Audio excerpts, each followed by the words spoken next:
qu'on mette de l'avant une personne, parce que quand même, Hélène Tine, c'est une personne. Alors que nous voulons, nous engager autour de principes et de valeurs. Nous avons pensé, en tout cas moi personnellement, avec le groupe, qu'il fallait quand même revoir le concept. Au lieu de nous focaliser sur un soutien à Hélène Tine, nous avons pris le même sigle, mais nous avons mis deux concepts forts. Le premier, c'est l'éthique, parce que je pense que ce qui manque le plus au Sénégal aujourd'hui, c'est l'éthique. Le deuxième, c'est le travail. Je pense que même le président de la République a appelé les Sénégalais au travail, au retour de son voyage pour le groupe consultatif. Et nous pensons qu'aujourd'hui, tout ce que nous pouvons dire aux jeunes, comme Souleymane Sidibé et les autres qui sont avec Pape Balé, c'est que nous voulons qu'ensemble, que nous puissions travailler pour développer notre pays. C'est pourquoi nous avons mis ces concepts-là. Et je pense que c'est plus fort que le nom de Hélène Tine. Parce que Hélène Tine est éphémère, c'est une personne, mais les valeurs et les principes n'ont pas de durée de vie. Comment allez-vous donc allier les deux mouvements, Bess du Niak et mouvement de soutien, disons mouvement pour un Sénégal d'éthique et de travail? En fait, Bess du Niak est une plateforme, le Seigneur Mansour l'a dit, c'est une plateforme où se retrouvent des individus qui viennent militer dans le mouvement, mais où aussi se retrouvent des organisations qui veulent, qui militent aussi dans le mouvement. Et donc, c'est à l'image de l'ANC, comme il l'a dit. Et nous, aujourd'hui, nous pensons que pour avoir des alliances gagnantes, il nous faut avoir des organisations fortes. Les alliances gagnantes, les alliances ne peuvent être gagnantes qu'autour d'organisations déjà fortes. C'est pourquoi nous avons pensé que nous, en ce qui nous concerne, nous devons pouvoir renforcer notre organisation pour pouvoir poursuivre cette alliance, ce partenariat, pour que ce partenariat soit un partenariat gagnant. Justement, vous parlez d'alliance. On a vu certains responsables de mouvement, Abdou Fall, des chefs de parti comme Abdoulaye Fall Mao, a dit que Hélène Tine a déjà choisi sa coalition pour les locales de 2014.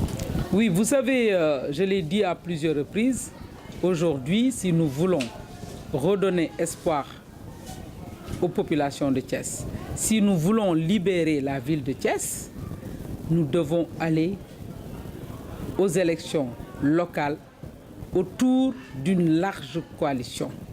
Moi, c'est ça ma conviction.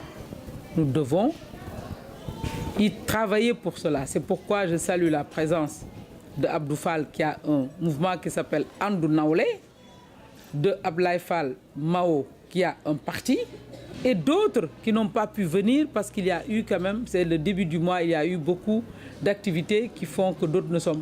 Et Ngagne Sène qui est là, qui représente aussi Bess du Niak ici. Nous avons vu l'APR aussi, plus d'autres organisations, Art Sénégal qui est là avec M. Sékou Diabaté, et d'autres organisations que je ne peux pas citer. Et c'est en nous mettant ensemble, nous tous, que nous pourrons renverser la tendance à Thiès. Il ne faut pas se voiler la face. Nous voulons que demain, au lendemain des élections locales de 2009, que nous puissions regarder les populations de Nguent en face et leur dire voilà ce que nous allons faire pour que ce quartier puisse survivre, ce quartier ne se perde pas. Parce que Nguent est en voie de disparition si rien n'est fait. Parce que vous savez, vous avez entendu, les populations, c'est un quartier qui est en train d'être pris par les eaux depuis plusieurs années.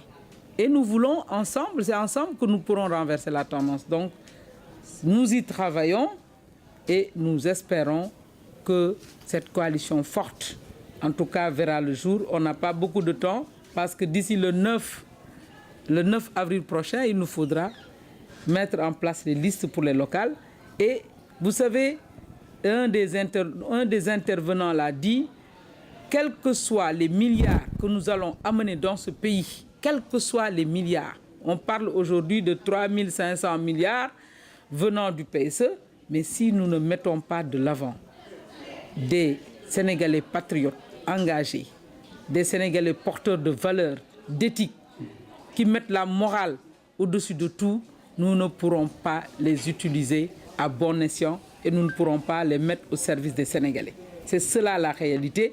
Et certains même disent, si nous ne mettons pas ces valeurs-là de l'avant, nous allons avoir une saison 2 de la traque des biens mal acquis. Et notre pays n'en a pas besoin.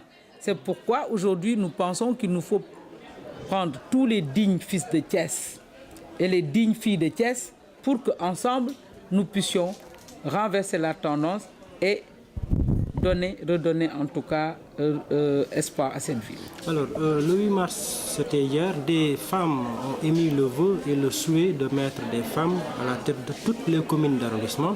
Hélène Tine serait-elle prête à être la candidate ou la mairesse de Thiès-Nord? Vous savez, j'ai toujours dit que je suis candidate au conseil municipal. Avant d'être élu maire, il faut d'abord être conseiller. C'est le mode d'élection. Si on disait que le maire était élu au suffrage direct, aujourd'hui, on allait dire oui, nous sommes candidats ou non. Mais il faut d'abord être élu, conseiller, et c'est le conseil municipal, en sa première séance, qui va élire le maire. C'est pourquoi nous disons que nous voulons, nous tous, avoir une forte équipe au sein du conseil municipal, aussi bien de Thiès-Nord que de la ville, et aussi bien dans toutes les communes d'arrondissement. Et nous voulons que les femmes, de toute façon les femmes, y seront de fait, parce que la loi sur la parité nous donne nous impose d'avoir 50% de femmes dans tous les conseils municipaux. Maintenant, nous ne pouvons pas aussi appeler à une large coalition et dire que nous allons être le maire.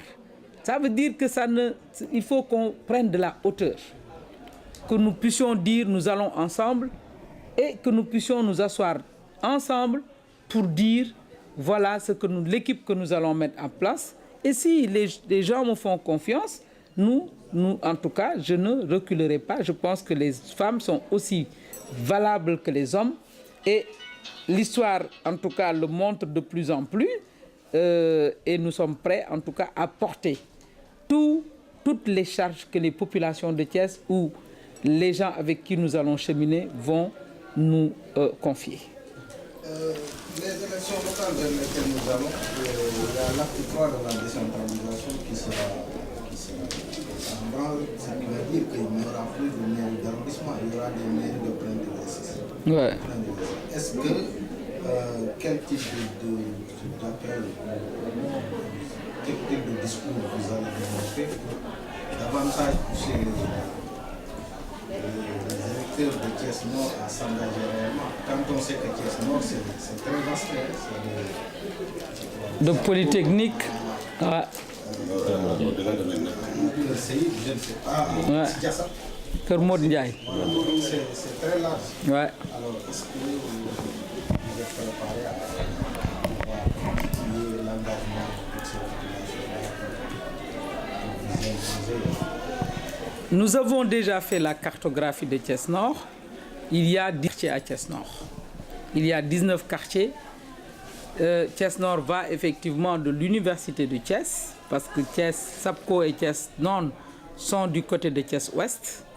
Mais Thiès-Nord va de l'université de Thiès à Kër Modou Ndiaye, donc Kër Seyib Ndoye et Kër Issa, y compris Diassap, et ça fait 19 quartiers.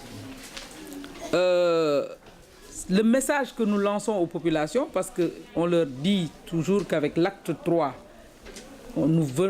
les collectivités locales, en tout cas les mairies, les communes d'arrondissement deviennent des municipalités de plein exercice, et que de ce fait, à partir des élections prochaines, ce qui fera la différence entre les 3 communes qui vont polariser la ville de Thiès, la ville de Thiès va polariser ces 3 communes-là, c'est la qualité, l'ambition des hommes et des femmes qui seront à la tête de ces collectivités, qui fera que demain, Thiès Nord va pouvoir dire voilà ce que nous avons fait de notre collectivité, de notre commune, comparativement à Thiès Est et à Thiès Ouest.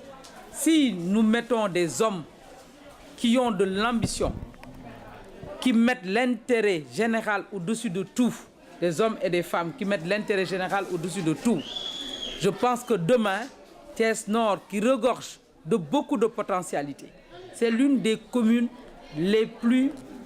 où il y a plus de potentialités dans la ville de Thiès. Vous savez, en termes de foncier, le peu de foncier qui reste, je pense que est à Thiès Nord. L'université se trouve à Thiès Nord. Le marché central se trouve à Thiès Nord. Il y a un lycée technique à Thiès Nord. Il y a, en tout cas, je ne peux pas tout citer, il y a beaucoup d'infrastructures à Thiès Nord. Et il y a aussi et surtout des ressources humaines de qualité à Thiès Nord.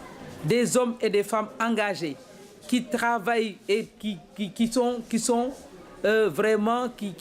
veulent que la ville de Thiès aille de l'avant. Et si nous comptons sur toutes ces potentialités-là, en termes de ressources humaines, en termes de ressources